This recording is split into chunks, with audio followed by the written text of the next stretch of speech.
everyone. Welcome to the Green Truck Records podcast. This is episode number 8 with my dear friend, once again, Mr. Shelby Cobra, joining us from the rehearsal space / basement /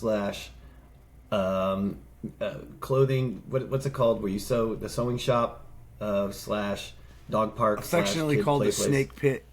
The snake pit, yeah. Oh, dang. That sounds beat lab, all that stuff. That sounds way cooler than what I was saying. Welcome. We work with the snake reference. Oh, yeah, yeah. Oh, Cobra's thing. Yeah. Okay. Yeah. I'm late on that. I'm late. I blew that. So it's a big week. It's a big day because your full-length album out. The full-length vinyl is out.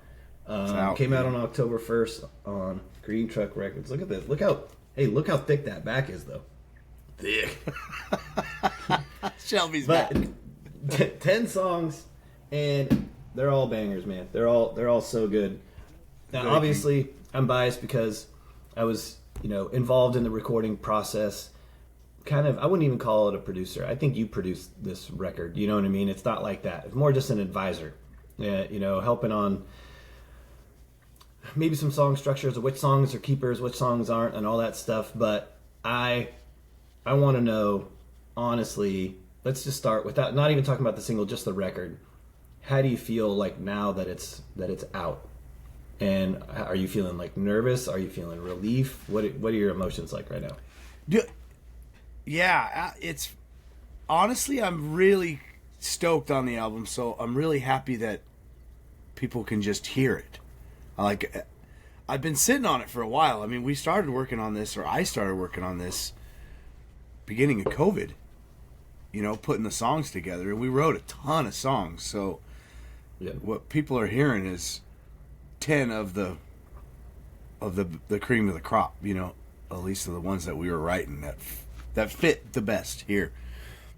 And we had certain formats that I was up against that I wasn't used to, like fitting stuff on an album, because we had a 15-song album again. And we had to dial it way back because you just don't have the physical room on a record on vinyl. Yeah, so 15 recorded, and I think probably maybe 25 to 30 either idea stage or full-fledged songs that boil down to those 15.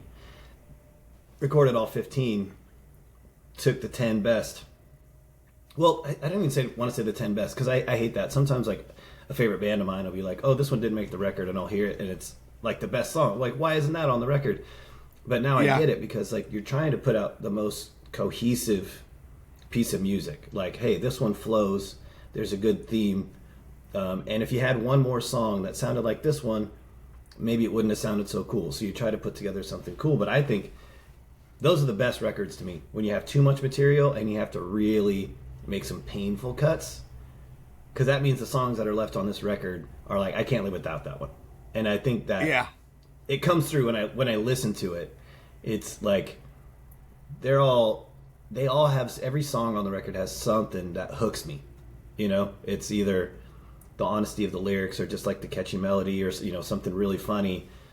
But it's not just that. It's like they all float. It's like there's an upbeat one, and then there's like a more mid-tempo one, and then there's a really heartfelt one. But it doesn't stay on any one of those for too long, because I'm kind of ADD like everyone else, and it's just like as soon as it was over the first time, I was like, oh, we should listen to that again. You know what I mean? It's really great. Anyway, I'm proud of you. Well, I've never been accused of having the greatest. But I'm just curious, like when you write all those songs, how do you feel about it? What do you mean? How do I feel about? Like, how do I attack writing each song, or? Well, how do you attack cutting songs that you feel really good about? Well, and then the ruthless edit part, and then you ruthless. Walk around with regrets, like, oh damn. Yeah, well, we had that whole last day, kind of, and we had to sit there and go, okay. Well, first we have all this big chunk of change, and we need to whittle it down, like just to make it manageable to get the thing finished, right? And then you go, okay, here's our 15 songs that we dig, and then you go, let's start crunching out the logistics or what we can put on this vinyl. And then all of a sudden you realize, oh, you have 22 minutes for each side. And me being a dude who puts too many words in his songs. They end up being 4 minutes 30 seconds. You're getting into 5-6 minute songs, and you're like, dude, I don't care. That's not going to fit on there. If you want to get a little bit, you could have a 12-minute Led Zeppelin song on there, but you're only going to have 4 songs on your album. So that's good. But we've talked about this numerous times. The way the system's built these days and the way music goes, we'll always have something to put out now. It's not like the songs are ever going to disappear. I mean, those songs are still really good, and they're still in the arsenal. So now we just find a time to let people hear them, and we get to pick and choose when we can drop them on folks.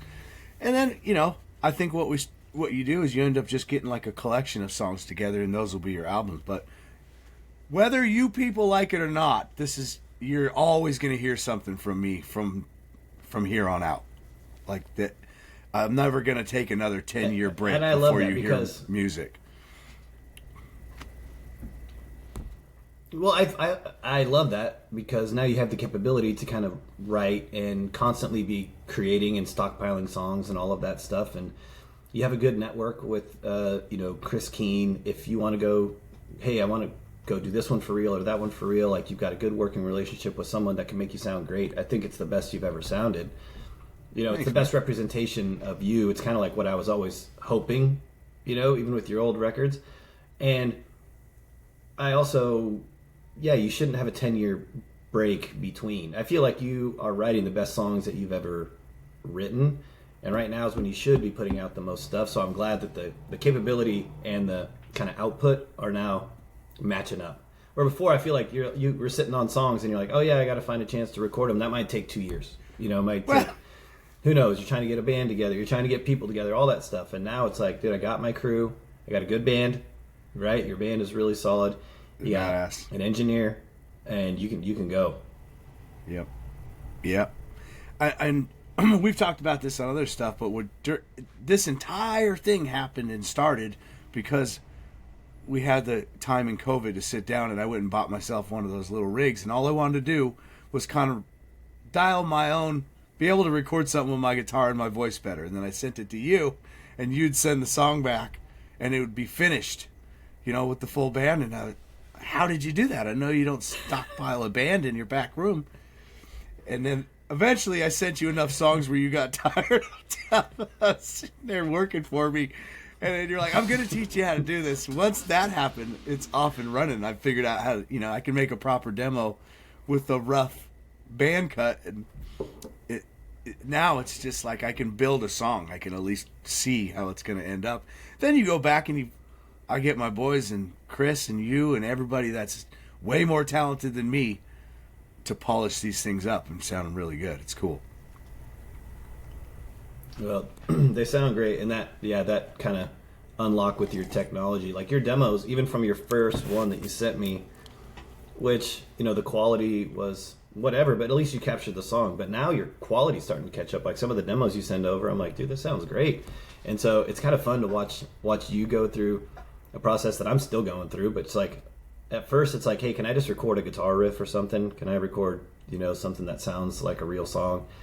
And then, you get a little bit better and a little bit better, and find different tools and tricks and things like that. And I don't even know if you notice it, but your recordings just keep getting better and better. And I'm constantly trying to do that. And it's cool when you go to Chris, who's been doing this for years, seeing how far he has gotten just doing these little things every day. It's kind of wild. It's kind of intimidating to see him because he's so far down the road. But, I've heard some of his old recordings, and they weren't great to start either. He just kept at it. And it's cool to hear your recordings jump up so much. When I'm in the booth, though, with Chris, like half the money that I'm paying him is to make my album, and the other half is for me to sit behind him and look over his shoulder and steal all the licks that he's doing with his... I'm sitting there teaching myself how to... Oh, I didn't know you could do that plug-in. Hey, Chris... what did you just do right there? I do the same thing. Yeah. What reverb you use? Oh, you're using that. Oh, okay, that's where you put the compression on the vocal chain. Okay, yeah. Oh, it's not how I would do it. But, no. Yeah. It is really cool. And this album experience, I think recording the album was really really fun because it gave me and you an excuse to hang out, which is always awesome. Yeah. And before this, you had never worked with Chris Keene before, who's one of my great friends in this world. I love working with Chris and hanging out with Chris and everything. And having you two meet and you two get along, where you'll like text or go record without me even there. That was a really cool thing. With Yeah, this and record. we actually prefer that. I just love it. Like, when two people that you love. Yeah. Well, I would too if I were you. But isn't that cool when you bring like two people from these kind of separate worlds and then they become friends? I just think that that's so cool. So that's a little bonus of this record. He's just a beautiful person. He's a really good dude and easy to hang out with. He doesn't make fun of me. That's always a good quality to have in a friend. Well, not when you're listening or to your face. No, he doesn't. Which I think is good. He shows some restraint. Let's go to the first single from the record, Water to Whiskey, which is a song that I just love. It's like everything I love about country music. Everything.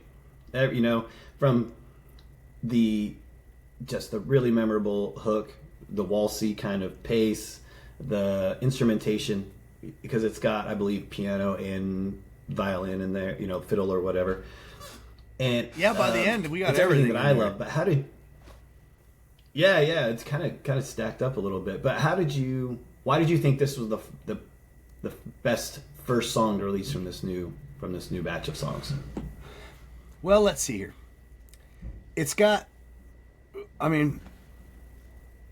it comes from the heart for one, and I think it really represented the new direction I was going with as far as production value, how my writing's just gotten a little bit better, and the fact that I went through the whole alcohol thing and I'm coming out on the other side a little bit. I just wanted to kind of tell that story. It's been a running theme through all my stuff, anybody who's known me, and I don't know, it's a good one. It's just a good country banger. And then the fact that I just really love that song because it's simple, but it's like an earworm, and it only gets bigger and bigger throughout the whole song. Like by the end of the song, it's super loud, and you don't really expect this thing to be shouting at you like that, but it just gets huge all of a sudden, and you're right in the middle of it. I love it. I love it too. And as far as like the lyrical content, like the Water to Whiskey thing, I think for you, it's a really, really personal journey. And I think if anyone who's been through, or especially any artist who's been through recovery, is going through recovery and everything like that, I think there's a real, like, I'm afraid to just write recovery songs because maybe nobody will identify with it, right? Especially if you're like, hey, I was a party guy and now I'm writing recovery songs. But for me, as somebody who's not in recovery or anything, I really relate to the lyrics, which I think is really cool. I think it's a relatable theme of the song.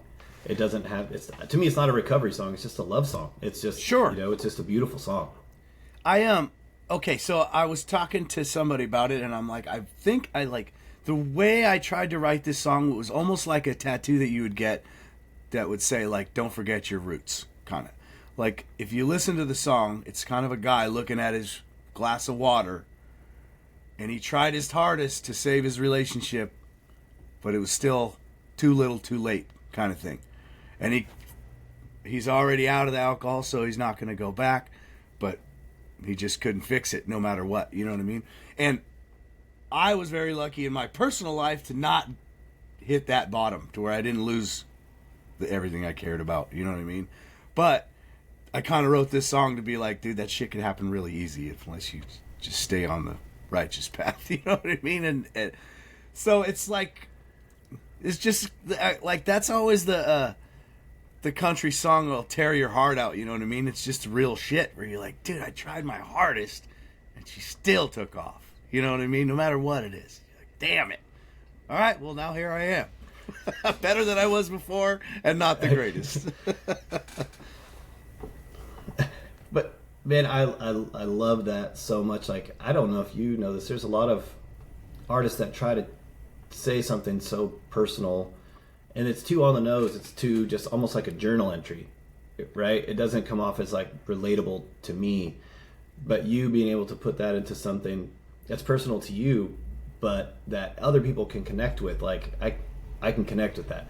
That's hard to do, and it takes a lot of courage to just, put that on record and say, hey, I want you to hear this part of me, because it's kind of a raw part of your, of your emotions that you're putting forward to the world. I think it's beautiful. I think it's everything that I love about music. That's why I'm glad you released it first, because it kills, man. It's awesome. And then right after that, it goes on the record. It goes to 10 Days, which is like a rock, just a massive rock song, and it's hilarious. Like, it's just like a big joke. It's awesome. I mean, that was another reason you were asking why we chose to go with this one first. And, I had always pictured starting the whole album out with that huge riff on 10 Days. But that's not necessarily what represents, or it's not the best representation of the music that I'm putting out. I mean, we're absolutely have some rockin' bangers on this album. But people haven't heard that out of me yet, so I didn't want to startle the shit out of them for the first release. So like, wait a second, did a homie go metal on me or something? Like, I still got that country. We still got the honky tonk. The boys in this version of the band let me turn it up a little bit. You know what I mean? So it's cool. Like, we got a little bit of everything on this album. It's awesome.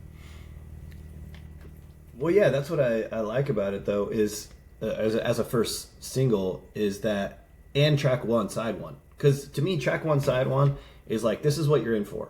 It's just letting you know. This is the kind of record you're listening to. And that's why I think it's a great first one to put out there. It's a great first one for the record. Because if you like that song, you're probably going to dig Shelby Cobra, right? And if you don't, there's still some surprises on there that might hook you in. But I love that that's the intro to this record. Because if you look at after the next one's another heartbreaker. What else? Beware of Signs. She Got robbed. I mean, these are all Thieves. Come on. I don't know. If you like that first one, you're probably gonna love the record. And that's that's it. It's just a great intro. I think so anyway. How do you feel about how it's been received by the public? Because I feel like that's kind of a scary thing too. Yeah, I wasn't expecting too much, because we're far from being any kind of like a powerhouse machine. We don't have physical time to sit in front of a computer and pump the advertisements for these bad boys. We don't have a ton of money to sit here and push it in that direction. So I have a feeling it'll be like a slow burn, but it's already, with analytics and stuff like that, we were talking a little bit earlier, like you can see where it's picking up steam already. People are listening, and I don't know, I'm proud of the songs to the point where if somebody sits down and listens to it, like, they're not going to say this is shit and turn it off. You know what I mean? It's a good song. And I have a feeling it's going to speak to a lot of people, a bunch of different songs for a bunch of different reasons. Yeah, a couple of those rockers on there touch on different subjects, and there's a couple songs I know for sure that people on this side of the spectrum and this side of the spectrum are going to like it and hate it for different reasons. You know what I mean? And like, I Heart My Trigger in particular, like, there's going to probably be some discussions about that one. You know what I mean? But it is what it is. Like, songs are out there for you to get fired up for whatever reason. You know what I mean? I hate what he's talking about. I love what he's talking about. And it's not for me to be able to just... I think a song should live on its own. And that's one in particular that's going to be like that. There's a bunch of them that you don't know. I always try to write to where you don't exactly get in my head. And even myself, like, there's a couple songs that I write about where it's the thought process that I was going through at the time, and I'm swaying. Like, the protagonist of the song can't even really figure out which direction he's going, we're gonna do a lot of these podcasts about each song. Like, some of these, but I think it's kind of important to say, like, some of them, you might listen to the lyrics on face value. You might be like, oh, he's this way or that way. Which, first of all, I hate that. But second of all, I think the best music kind of makes you pick a side. Not like on like a social. It just makes you say like I love it or I don't. I hate that one. Yeah. And that's cool. It's better than being background music that you have no feelings about. Either way, whatever, put it on. I don't really care. Sure. Because the people that love it are going to be like, oh, put the song on. I love it. And I love the fact that it would probably draw a reaction out of somebody else to be like, oh, I hate that song. Or I hate, to me, that's like a win. I know that sounds weird, but like getting a reaction or getting, making music that makes you kind of pick a side, like you either love it or you don't, is so much more impactful than background music that you don't, you're totally indifferent about it. Why are we here? Yeah, if you're not like riling somebody up or pumping somebody up or making somebody cry or making somebody, reflect on shit, hell yeah.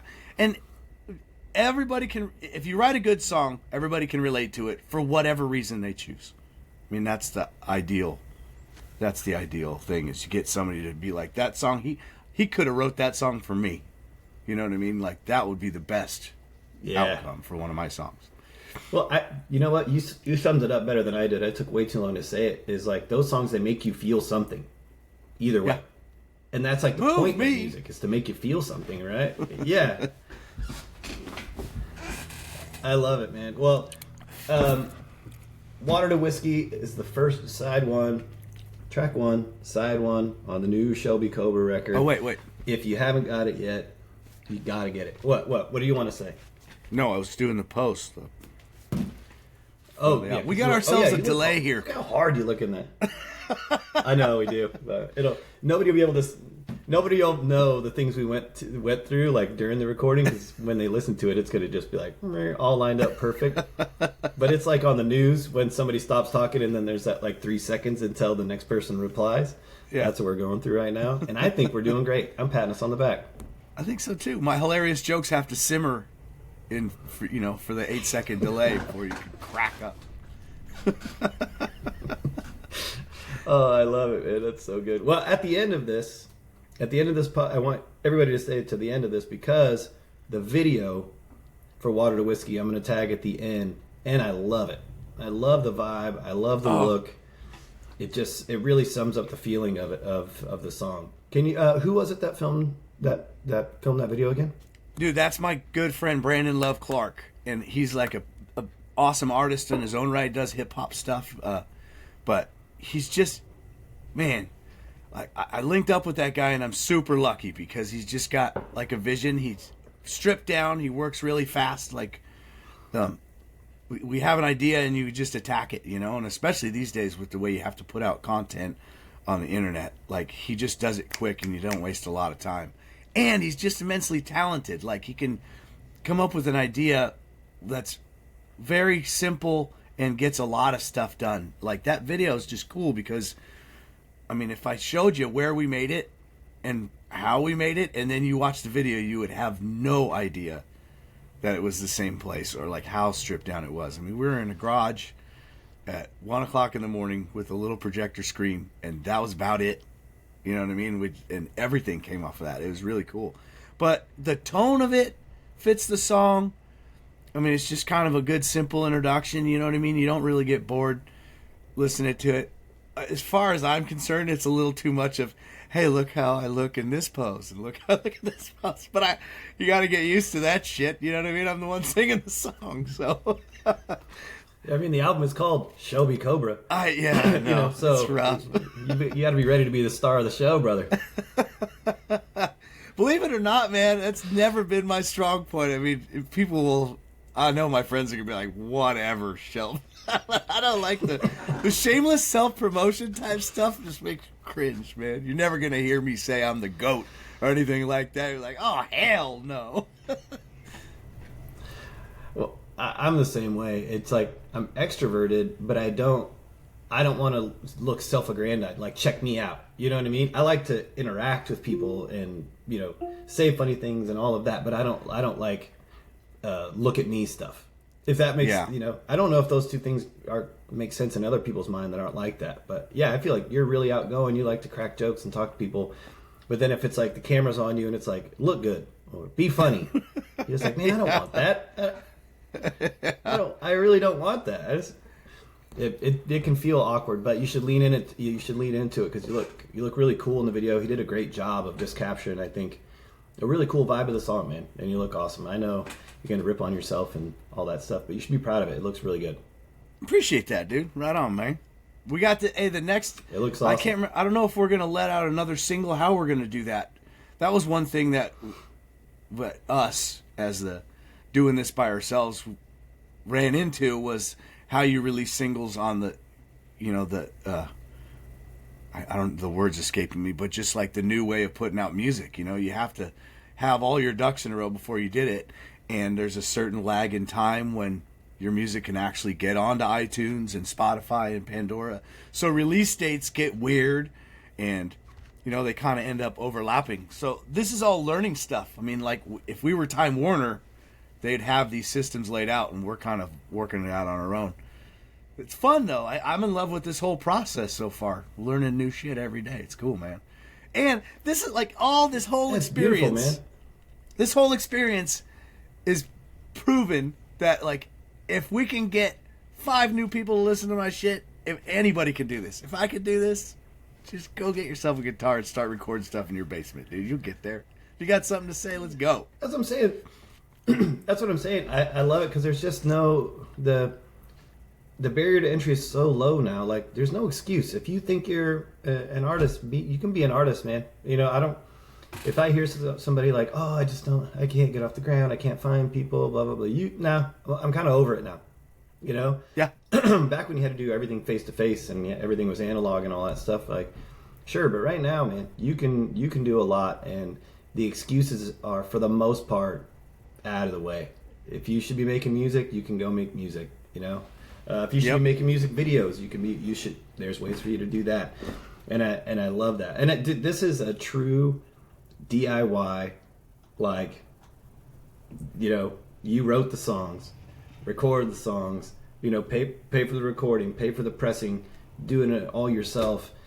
And I think it's just awesome. That's like, that's how all the best music, like my favorite long-lasting music, I feel like that's how it starts out. Somebody doing it just because they have to do it. Yeah. And that makes other people gravitate to it. I just am always gravitating toward people like that.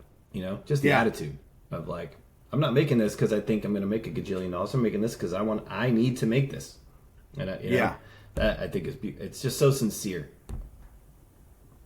Yep. My heart's in it. It's good. Yeah. Our heart's in it. We did something with nothing, man. It's cool.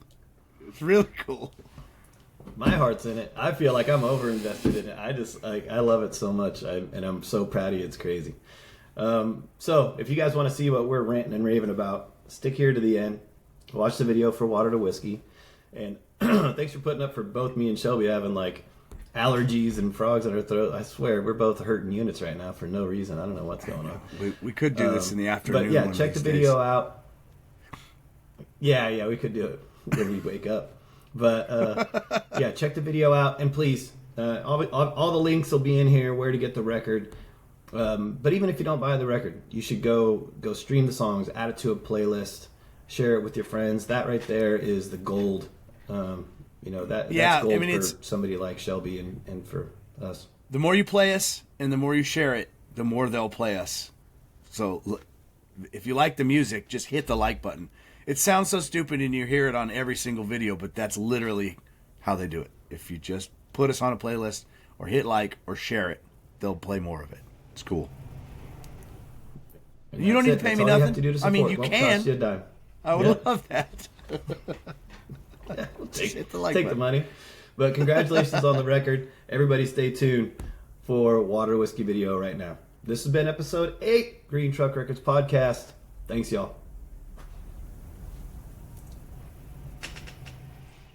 Well, I knew this was coming when I set out to sober. I picked a hell of a time to go straight, 'cause I don't have that brown posing wall to protect me from your memories and my mistakes. It's a long, hard-fought road getting back on the wagon, but to jump off's a bar stool away, and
to think. When those big problems grew bigger than our love, they turned into bottomless drains.